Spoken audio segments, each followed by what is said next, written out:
या देवी सर्वभूतेषु विद्यारूपेण संस्थिता नमस्तस्यै नमस्तस्यै नमस्तस्यै नमो नमः। प्यारे छात्रों, शास्त्री प्रथम वर्ष की एक कक्षा में आपका हार्दिक स्वागत है।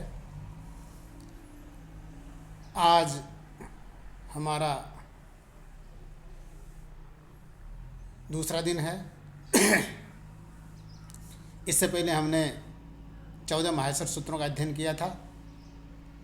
आज हम उसके आगे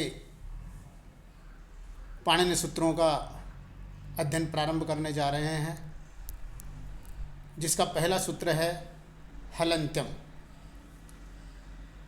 पहला सूत्र उसका हलन्त्यम।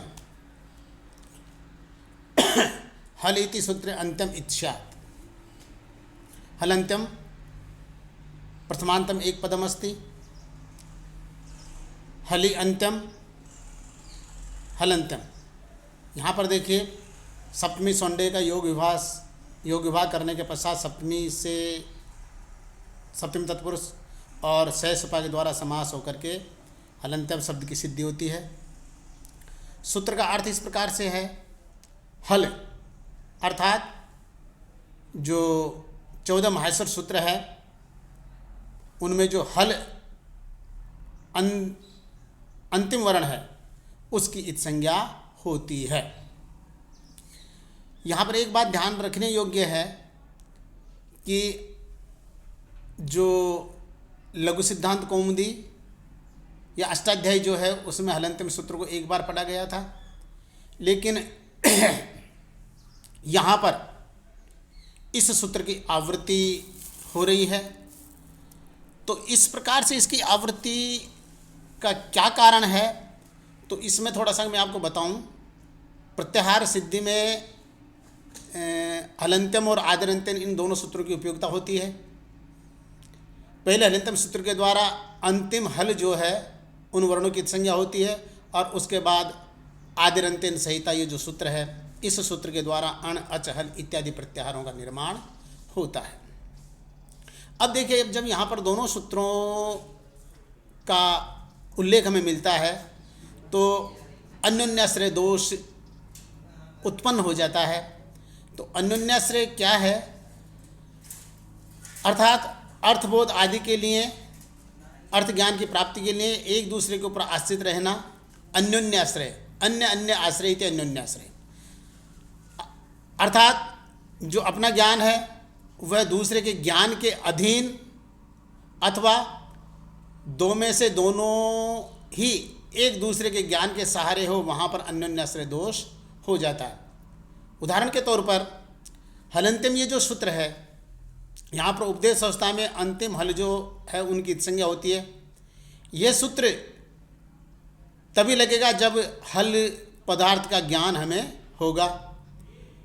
जब तक आदिरन्त्यम संहिता सूत्र के द्वारा हल प्रत्याहार की सिद्धि नहीं होती है, तब तक हलन्त्यम सूत्र का अर्थ नहीं बन पाता है, क्योंकि जिस हल वर्ण की इत संज्ञा करना वह चाह रहा है, वह हल वर्ण क्या है, यह तभी पता चल पाएगा। जैसे आदिरन्त्यम संहिता सूत्र है, ये क्या कहता है कि अंत्य इत्संज्ञक वर्ण के साथ जो वर्ण बीच में आ रहा है उन वर्णों का बोध कराता हुआ अपना भी बोध कराता है। यह सूत्र भी तभी लगेगा जब हमें इत शब्द जो है उस इत शब्द का ज्ञान हमें हो जाएगा। अब हलन्त्यम सूत्र जो है, हलन्त्यम सूत्र में उपदेशे अंत्यम हल इत स्यात्, इनमें से उपदेश शब्द का अर्थ उपदेश अवस्था है। उपदेश किसे कहते हैं कि त्रिमुनि, जो व्याकरण के 3 मुनि है, उनका जो प्रथम उच्चारण है वह ही उपदेश कहा जाता है, जिसे कहा भी गया उपदेश आद्योच्चारणम। इत जो है वह इत एक संज्ञा होती है, और स्यात् उपदेशे अंत्यम हल इत स्यात्, तो इत जो है एक संज्ञा है, स्यात् एक क्रियापद है। इस प्रकार से हल पद का अर्थ हलन्त्यम तभी लगेगा जब आदिरंत्यन संहिता सूत्र के द्वारा हल प्रत्याहार संज्ञा करके हल में कौन कौन से वर्ण आते हैं ये हमें पता लगेगा तब। हलंत्यम सूत्र और आदिरंत्यन सूत्र एक दूसरे के ऊपर आश्रय है, इसीलिए यहाँ पर जो आदिरंत्यन संहिता सूत्र है वो हल पद का अर्थ हमें बताता है। चलिए अब आगे अग्रिम जो सूत्र है हमारा आदिरंत्यन संहिता उसको देखते हैं। वो क्या कहता है? आदिरंत्यन संहिता अंत्य नेता सहित आदिर मध्यगानाम स्वस्य च संज्ञा इति हल संज्ञा। देखिए सूत्र का अर्थ है अंत्य इत्संज्ञक वर्ण के साथ अंत्येन इता सहित अंत्य इत्संज्ञक वर्ण के साथ उच्चारित आदि वर्ण जो है वह मध्य वर्णों का भी आदिर मध्यगानाम बीच में आने वाले वर्णों का भी स्वस्य से संज्ञास्यात् और स्वयं अपना भी ज्ञान कराता है। इस प्रकार से यह हमारा आदिरंत्यन जो सूत्र है, आदिरंत्यन संहिता जो सूत्र है उसके संबंध में इसका अर्थ हुआ। अब चलिए अग्रिम जो हलंत्यम सूत्र आ रहा है द्वितीय उसको देखते हैं। यह है हलंत्यम उपदेशे अंत्यम हल इत्स्यात्। उपदेशे अंत्यम हल इत्स्यात्। हल इत्यत्र प्रथमांतम अस्ति, अंत्यम ये भी प्रथमांतम अस्ति। इस प्रकार से ये जो सूत्र है ये दो पद वाला सूत्र है, अर्थात इसमें दो पद है, हलि अंत्यम हल अंत्यम, हल अंत्यम हल अंत्यम।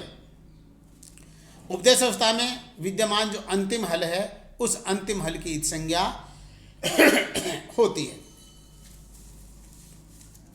तो फिर ये बता रहा है उपदेशाद्योच्चारण, उपदेशाद्योच्चारण पाणिनि कात्यायन पतंजलि ये जो त्रिमुनि है, इन त्रिमुनि ने जो भी प्रथम उच्चारण कर दिया वह ही उपदेश कहा जाता है। अर्थात पाणिनि कात्यायन पतंजलि ने जिनका प्रथम उच्चारण किया है, जिनका प्रथम पाठ किया है, जिसको पहली बार जिस बात को बता दी गई है वह ही उपदेश नाम से जाना जाता है। उपदेश के संबंध में एक पद्य बहुत ही प्रचलित है जिसको आप सभी लोग जानते हैं। धातु सूत्र गणों आदि वाक्य लिंगानुशासनम आगम प्रत्ययादेशा उपदेशा प्रकीर्तिता। धातु भू अद गम हस इत्यादि धातुएं, सूत्र उन इत्यादि सूत्र धातु सूत्र और उनादि सूत्र, वार्तिक और लिंगानुशासन, आगम प्रत्यय आदेशीय उपदेश माने जाते हैं। तो इस प्रकार से यह उपदेश के संबंध में बताया। फिर बाद में देखिए, फिर बाद में क्या गाया गया, क्या कहा? ततो अण अच इत्यादि संज्ञा सिद्धो। अर्थात हलंत्यम सूत्र से हल वर्ण की इत संज्ञा के बाद में आदिरंत्यन संहिता जो सूत्र है उससे अच आदि प्रत्यारोप सिद्ध होने पर जो अचों की इत संज्ञा के लिए जो आगे, क्योंकि हल प्रत्याहार हल वर्ण की तो इत संज्ञा कर दी हलंत्यम ने, अब अच जो वर्ण है उन अच वर्णों की इत संज्ञा के लिए अग्रिम सूत्र आ रहा है। वह अग्रिम सूत्र है, देखिए उपदेशे अनुनासिक इत। उपदेशे अनुनासिको अच इत संज्ञस्यात्। उपदेशे अच अनुनासिक, उपदेशे अनुनासिको अच इत संज्ञस्यात्। उपदेशे उपदेशे उपदेशे इत्यत्र सप्तम्यन्तं पदम् अस्ति, अच प्रथमान्तं पदम् अस्ति, अनुनासिक ये भी प्रथमान्तं पदम् अस्ति, इत ये भी प्रथमान्तं पद अस्ति। इस प्रकार से यह है अनेक पद घटित, अर्थात इस पद में उपदेशे अच अनुनासिक इत चतुर्पद घटित सूत्रमस्ति। 4 पद वाला ये सूत्र है। उसके पश्चात देखिए इसी सूत्र में लिखा हुआ है प्रतिज्ञानुशिक्या पाणिनीय, प्रतिज्ञानुशिक्या पाणिनीय। देखिए क्या कहता है, प्रतिज्ञा शब्द जो है, प्रतिज्ञा शब्द कैन प्रकारेण भवति, प्रतिज्ञायते स्वीक्रियते इति प्रतिज्ञा, प्रतिज्ञायते स्वीक्रियते इति प्रतिज्ञा, अर्थात प्रत्युपसर्गपूर्वकात् ज्ञा धातु, प्रत्युपसर्गपूर्वकात् ज्ञा धातु और आतशोपसर्ग सूत्र के द्वारा क प्रत्यय होकर के और प्रतिज्ञा शब्द बनता है, उसके पश्चात टाप इत्यादि होकर के और ये प्रतिज्ञा बन जाता है, जिसका अर्थ होता है स्वीकार कर लिया गया। इस प्रकार से इस प्रतिज्ञानुसिक्या पाणिनि का अर्थ हुआ कि अनुनासिक वर्ण पाणिनियों के व्यवहार के द्वारा स्वीकार कर लिए जाते हैं, पहचान लिए जाते हैं। इस प्रकार से प्रतिज्ञानुसिक्या पाणिनिया ये बना। अब देखिए,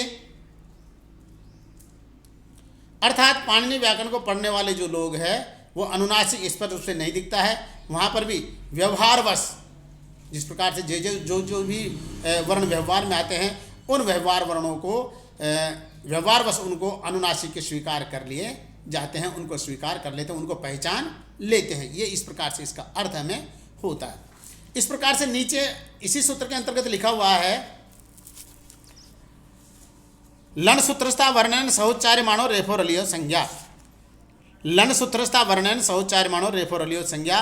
तो देखिए ये क्या बता रहा है, ध्यान रहे आज से पहले वाला जो अध्ययन हमने किया था वहाँ पर लिखा हुआ था लन सूत्र एकारस्य, जो माहेश्वर सूत्र पढ़े थे उन माहेश्वर सूत्रों के नीचे एक पंक्ति आई थी लन सूत्र एकारस्य। तो यहाँ पर ये बता रहा है कि उसका तात्पर्य लन सूत्र में, अर्थात लन जो सूत्र था ऐ उन रील के ए ओंग ऐ ओच हयवर लन, ये जो छठा माहेश्वर सूत्र था उसमें लकार और जो अकार है उस अकार की संज्ञा करके और रे प्रत्यार बताया था मैंने आपको। तो इस बात को यहाँ स्पष्ट किया जा रहा है कि लन सूत्र में पठित जो अकार है वह अकार के साथ उच्चारित जो रकार है वह र और ल इन दोनों वर्णों का ज्ञान कराता है, दोनों वर्णों का बोध हमें कराता है। अर्थात लकार प्रत्यय अकार की संज्ञा से ही रे प्रत्यार बनता है और उस रे प्रत्यार के द्वारा ही र और ल दोनों का ज्ञान किया जाता है, उन दोनों को पहचाना जाता है। इसका फल क्या होगा? इसका फल हमें कि उर्णर पर जो सूत्र है और उर्णर पर सूत्र से जो री के स्थान पर और री के स्थान पर जो कोई भी अण अर्थात ए ई उ या वृद्धि जो आ होती है उनमें से कोई भी वर्ण उपस्थित होता है तो वह हमेशा रे साथ में लेकर के आता है। परिणाम ये होता है कि रे प्रत्यार की सिद्धि हो जाती है। और जैसे कृष्ण प्लस रिद्धि, तो यहाँ पर जब हम गुण करेंगे तो गुण अर होगा, तव प्लस लिरिकार है तो वहाँ पर अल होगा। इस प्रकार से ये जानना आपको चाहिए। फिर आगे अस्मिन् एव सूत्रे अधोभागे लिखितम् अस्ति प्रत्याहारेषु इताम न ग्रहणम्, प्रत्याहारेषु इताम न ग्रहणम्, अर्थात प्रत्याहार में इत्संग वर्णों का ग्रहण नहीं होता है। अनुनासिक इत्यादि निर्देशात, अनुनासिक ये जो वर्ण है इस अनुनासिक के निर्देश के द्वारा।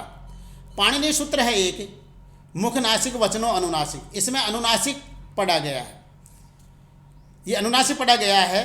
तो यहाँ पर देखिए यदि प्रत्याहार में इत्संग वर्णों का ग्रहण होता तो अच प्रत्याहार में अयुन रीलिक वाला जो ककार का भी ग्रहण हो जाता। ऐसी स्थिति में ककार को अच मान करके अनुनासी प्लस क, इसमें सकार प्रति इकार के पश्चात अच के स्थान पर यण आदेश होकर के तो अनुनासी सकार में जो इकार है उस इकार के स्थान पर यकार आदेश हो जाता। तो ये अनुनाश्यक, अनुनाश्यक ऐसा अशुद्ध प्रयोग बनता। आगे चल करके लोप विवृद्धि से इस यकार का लोप होकर के अनुनास्क ऐसा प्रयोग बनता जो कि उचित नहीं है।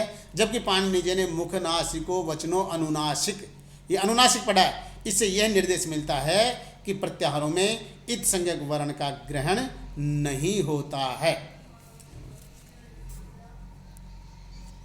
इस प्रकार से आगे और लिख रखा है, इसी ने सूत्र में लिखा हुआ है, नीचे और लिखा है कि न ही अत्र ककारे परे अचकारे दृश्यते आदिरंतेन इति एतत् सूत्रेण कृता संज्ञा प्रत्याहार शब्देन स्वीक्रियते। अर्थात न ही अत्र, अर्थात इस वाक्य का अर्थ करने के समय यह इस प्रकार से पढ़ा जाता है, अत्र ककारे परे अचकार्यम न दृश्यते, अर्थात यहाँ पर ककार परे, ककार के परे अचकार्य जो अचकार्य है वह अचकार्य अर्थात यणकार्य दिखाई नहीं देता है, अपितु यण रहित जो इकार वाला शब्द है वही दिखाई पड़ रहा है। इससे यह स्पष्ट होता है कि प्रत्याहारों में इत संज्ञक वर्णों का ग्रहण नहीं होता है। प्यारे छात्रों, आज के लिए इतना ही पर्याप्त है। कल पुनः मिलेंगे। नमो नमः, धन्यवाद है।